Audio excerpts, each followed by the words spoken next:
এবার আমেরিকায় গ্রেফতার ইরানি দর্শক। ম্যাচে জান প্রাণ দিয়ে বেলজিয়ামকে রুখে দিল ইরানি গোলরক্ষক। বিশ্বকাপে ইরান ও বেলজিয়ামের ম্যাচটি ফুটবলার ও দর্শকদের জন্য ছিল উত্তেজনায় ঠাসা। কিছু দর্শক যেমন আটক হয়েছে, ইরানি গোলকিপারের গ্লাভসেও বেলজিয়াম আটকে গেছে।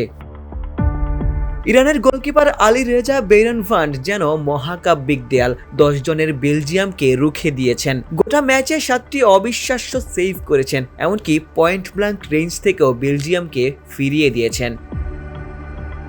বিশ্বকাপে নিজেদের টিকে থাকার লড়াইয়ে দুর্দান্ত এক রক্ষণাত্মক পারফরম্যান্স উপহার দিল ইরান। লস অ্যাঞ্জেলসে শক্তিশালী বেলজিয়ামকে গোলশূন্য ড্রয়ে আটকে দিয়ে মূল্যবান 1 পয়েন্ট তুলে নিয়েছে মেহেদী তারেমির দল। ম্যাচের সবচেয়ে বড় নায়ক গোলরক্ষক আলী রেজা বেইরানভান্ড, যিনি একের পর এক অবিশ্বাস্য সেভ করে বেলজিয়ামকে জয়বঞ্চিত করেছেন। ম্যাচের শুরুতেই চমক দেখিয়েছিল ইরান। অধিনায়ক মেহেদী তারেমি দুর্দান্ত ফিনিশিংয়ে জালও কাঁপিয়েছিলেন, কিন্তু ভিএআর যাচাইয়ে অফসাইড ধরা পড়ায় গোলটি বাতিল হয়ে যায়। তবুও শুরু থেকেই আত্মবিশ্বাসে ফুটবল খেলেছে ইরান। আসল ফল থেকে তৈরি, সম্পূর্ণ প্রিজারভেটিভ মুক্ত ফ্রুটিকা, পিওর মানেই ফ্রুটিকা।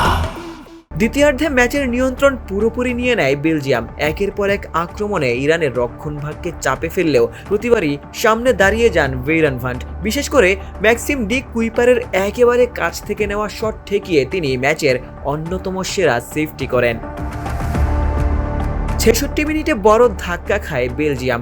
এককভাবে গোলের দিকে ছুটে যাওয়া তারেমিকে ফাউল করে সরাসরি লাল কার্ড দেখেন ডিফেন্ডার নাথান এনগয়। এরপর শেষ দিকে দুই দলই জয়ের সুযোগ পেলেও কেউই গোলের দেখা পায়নি। পরিসংখ্যান বলছে পুরো ম্যাচে বেলজিয়াম শট নিয়েছিল 23টি, কিন্তু একটিও জালে পাঠাতে পারেনি। 1994 বিশ্বকাপে সৌদি আরবের বিপক্ষে 28টি শট নিয়েও গোল করতে না পারার পর বিশ্বকাপে এটি তাদের দ্বিতীয় সর্বোচ্চ শট নিয়েও গোলশূন্য থাকার ম্যাচ। এমনকি বিশ্বকাপে বেলজিয়ামের শেষ গোলটিও এসেছিল 2022 সালে।